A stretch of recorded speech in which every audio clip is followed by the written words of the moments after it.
நடிகர் ரவி மோகன் கடந்த சில மாதங்களில் பல்வேறு பரபரப்பான அறிவிப்புகளை வெளியிட்டு தமிழ் சினிமாவில் பரபரப்பை ஏற்படுத்தி இருக்கிறார். ஜெயம் ரவி என்ற பெயரை ரவி மோகன் என மாற்றிக்கொண்டது. மனைவி ஆர்த்தியை பிரிவதாக அறிவித்தது. கெனிஷா என்ற பாடகியுடன் நெருக்கமானது என அவரை பற்றிய செய்திகள் பரபரப்பாக வந்து கொண்டிருக்கின்றன. சமீபத்தில் கெனிஷா பாடிய பாடல் வரவேற்பை பெற்றதற்காக ரவிமோகன் சினிமா துறையினருக்கு பாட்டி கொடுத்திருந்தார். விவாகரத்து கேட்ட பின் மீண்டும் மகன்களுடன் இணைந்த ரவிமோகன் படுவைரலாகும் புகைப்படம். மறுபுறம் ரவிமோகன் ஆர்த்தி ஆகியோரின் விவாகரத்து வழக்கும் தீவிரமாக நடைபெற்று வருகிறது.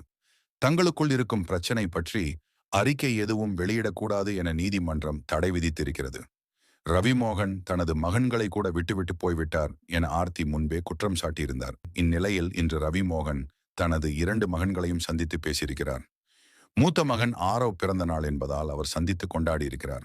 அந்த போட்டோ தற்போது வெளியாகி வைரல் ஆகி இருக்கிறது. இதோ பாருங்க.